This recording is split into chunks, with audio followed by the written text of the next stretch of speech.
All right, welcome back to Phlebotomy Solutions. Today I'm going to be showing you some basic techniques on locating difficult veins.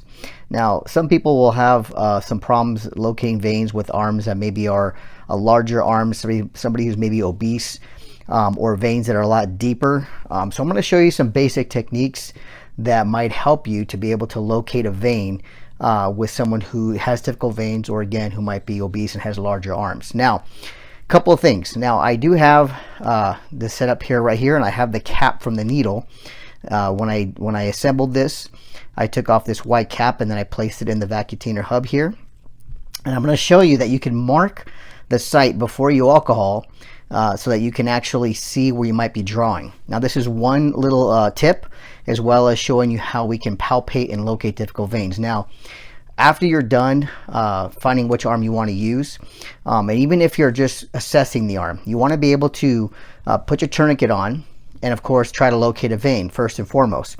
So usually what you do is you take your index finger here and you'll actually start to push down and locate a vein. Now, I might have the person make a little fist like this, but don't squeeze.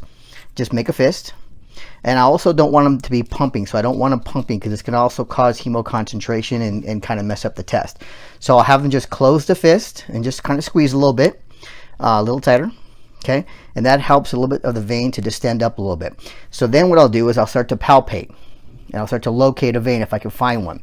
Now, if I'm having a hard time here, what I will do is I'll take the wrist and I'll slightly bend the arm up as I'm palpating the area. And make sure you know anatomically where your veins are.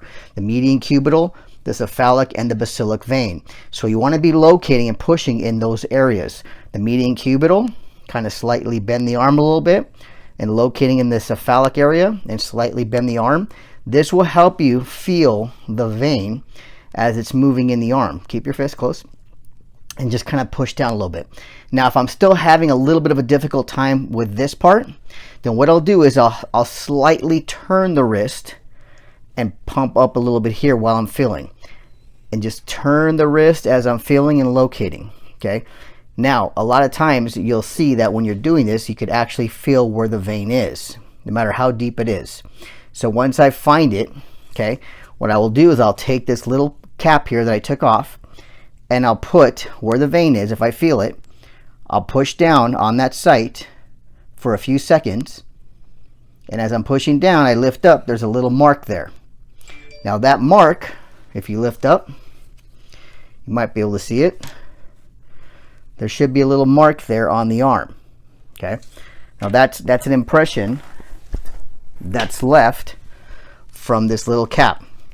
Now, do not take it and do not twist it.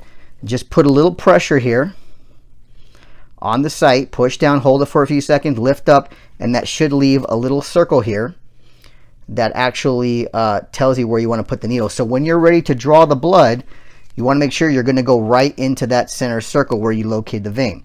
So again, you want to make sure that you bend the elbow a little bit, or you can twist and bend and push as you're locating the vein. Believe me, that makes a big difference. Most people just like to push, but if you actually start to bend the elbow a little bit or turn as you're bending, you can feel the vein. It makes it a lot easier. And even on the back of the hands, a lot of times it's a little difficult to find the back of the hands, but that's okay.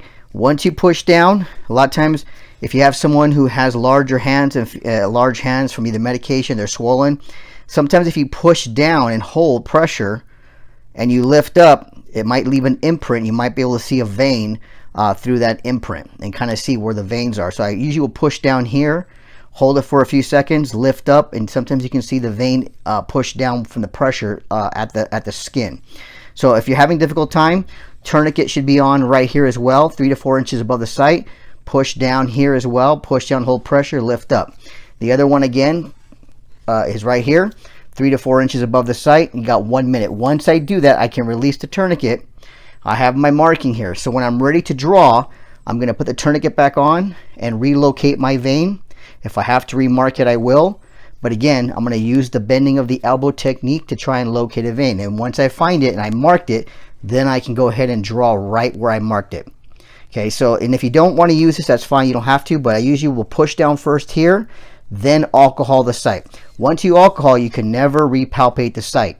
Your hands, your gloves are not sterile, so you don't want to repalpate. Okay, so once again, locating a vein, put the tourniquet on, palpate the area, use the bending technique, bend and twist if you have to, locating the 3 major veins, doing it in the back of the hand as well, putting some pressure, and then locating, then marking the site, alcoholing, and doing your technique. So this is a little tip on how to locate difficult veins. It works great. Try it in your classroom or try it with a patient, and you'll see that you'll be able to find deeper veins or veins that are a little bit harder to find.